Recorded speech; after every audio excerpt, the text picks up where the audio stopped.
Bueno, hoy con mi grupo que se conformó por Camila Rivera, James Perafán, Sebastián Delgado, Juan José Arcila y mi persona Jonathan Ortiz, le vamos a hablar del síndrome de Cushing en 5 artículos.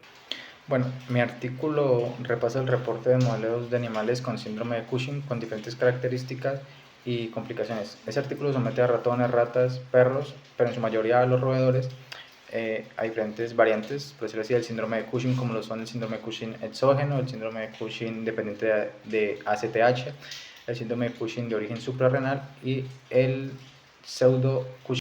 Bueno, el síndrome de Cushing dependiente de ACTH se sobreexpone a los ratones con hormona liberadora de corticotropina y trasplantes de genoinjerto a las células AT-T20 en ratones desnudos. El primer modelo de la corticotropina fue impulsada por el metalotionina 1 promotora o promotor MT1 que se expresó en varios órganos como el sistema nervioso central, testículos, corazón, pulmón, glándula suprarrenal, etc. Lo que significa que la región codificante de la corticotropina puede dirigirse específicamente a un tejido con transgen híbrido de corticotropina. La sobreexpresión de corticotropina con el promotor MT1 provocó fenotipo de Cushing con niveles elevados de ACTH y provocó ansiedad en los animales que se experimentó y se caracterizó más por los fenotipos de hiperfagia, aumento de proteínas, respuesta reducida al ayuno, etcétera, etcétera, entre muchos otros. Hola, mi nombre es Camila Rivera y el artículo del cual yo voy a hablar es acerca de un estudio de aspectos epidemiológicos, clínicos y de laboratorio en una serie de casos de hiperadrenocorticismo en caninos. Para la realización de este estudio se tuvo en cuenta unos materiales y una metodología para así llegar a una discusión y a unos resultados o conclusiones. Para entrar un poquito en contexto, les voy a explicar desde la parte fisiopatológica, que es el hiperadrenocorticismo. El hiperadrenocorticismo, o también conocido como síndrome de Cushing, es una condición clínica multisistémica causada por la exposición crónica elevada a los glucocorticoides.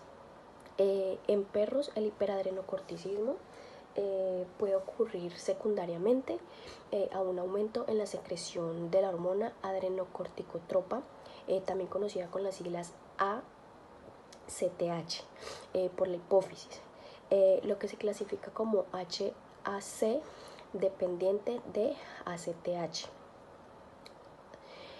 Menos frecuente el HAC puede resultar de un aumento en la producción de cortisol por la neoplasma de la glándula adrenal, conocido como HAC independiente de ACTH. Pues las alteraciones de esta regulación hormonal pues conllevan a manifestaciones clínicas y hallazgos en laboratorios como son la poliuria, el hepatomegalia, la polifagia, entre otras.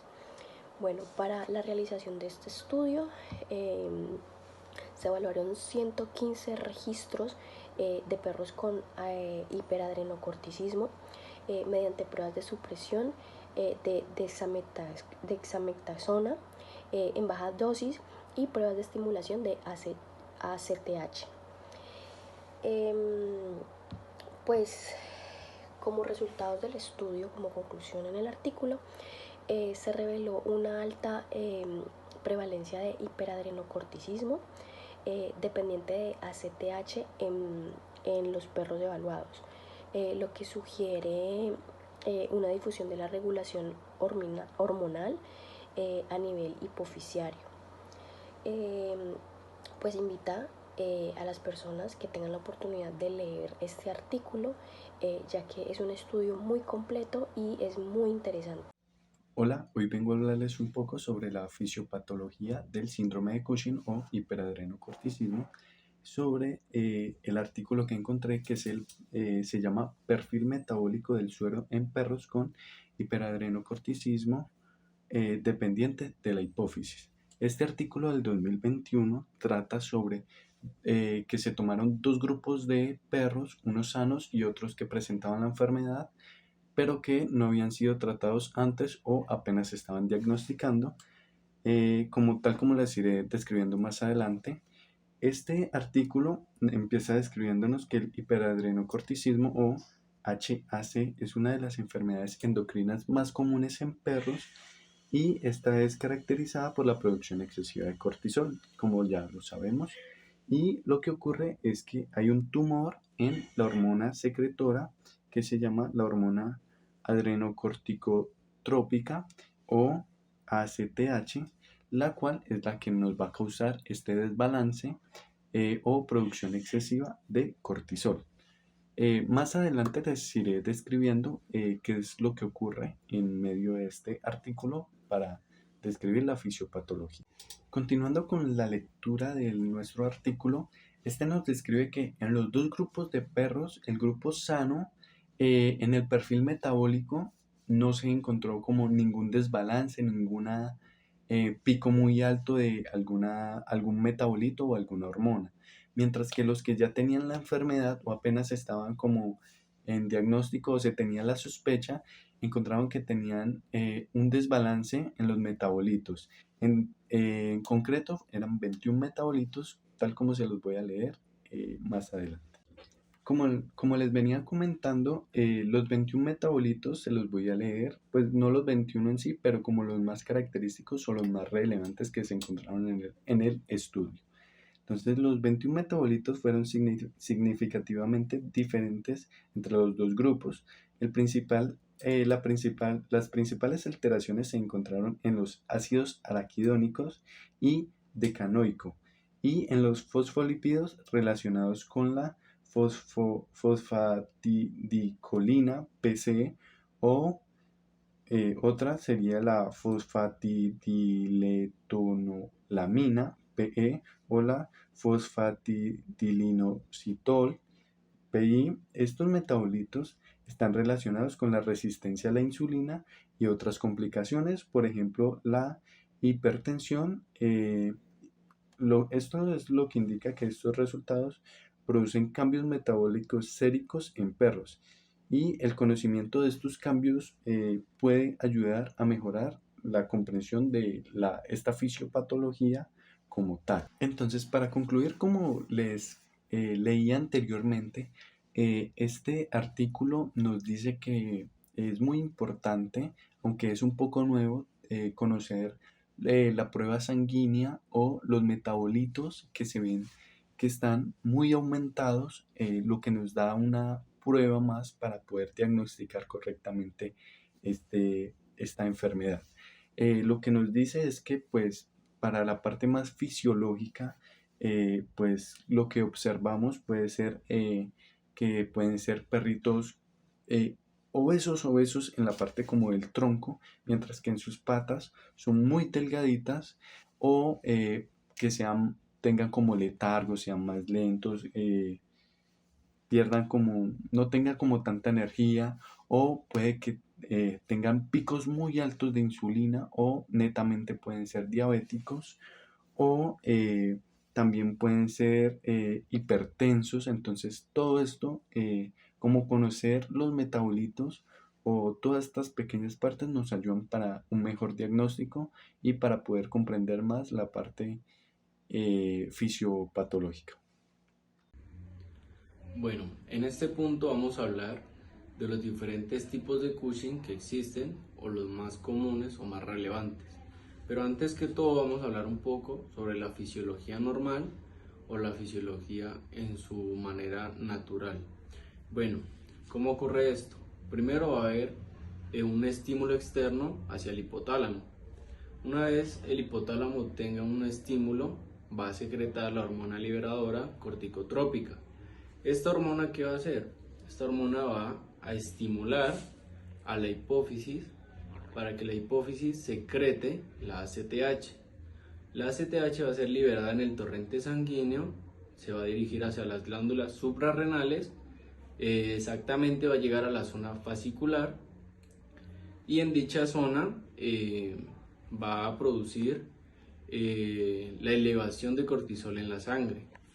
Una vez se dé esta elevación de liberación de cortisol en sangre, también debe ser regulado por un mecanismo. El mecanismo va a ser el feedback negativo, el cual va a tener una regulación y un manejo adecuado sobre la liberación de cortisol libre en sangre. Vamos a hablar como tal los tres tipos. Existe la enfermedad de Cushing, que es dependiente de la hipófisis, el síndrome de Cushing, que es dependiente de las glándulas suprarrenales, y la tercera, que vendría a ser la iatrogénica. Bueno, empezamos con la enfermedad de Cushing. Esta se presenta cuando hay un adenoma sobre la hipófisis, que va a causar una hiperfunción de la hipófisis, la cual va a dar como resultado una liberación excesiva de ACTH, lo cual va a darle a las glándulas suprarrenales una neoplasia. ¿Qué va a pasar aquí? Va a haber una liberación excesiva de cortisol. Este sería el primer caso. En el segundo, vamos a encontrar el síndrome de Cushing, que es cuando hay un tumor o un calcinoma sobre una glándula suprarrenal. ¿Qué va a pasar? Esta va a tener una neoplasia, y dicha neoplasia nos va a llevar a una liberación excesiva de cortisol. Al haber esta liberación excesiva de cortisol, se va a producir también el feedback negativo. Pero ¿qué pasa? Tiene un desarrollo o un impacto negativo ante esto. ¿Por qué razón? Va a atrofiar a la glándula suprarrenal que estaba sana, y por el otro lado a la glándula suprarrenal que se encontraba pues con el carcinoma o tumor. Esta va a ser un caso omiso a la inhibición de liberación de cortisol.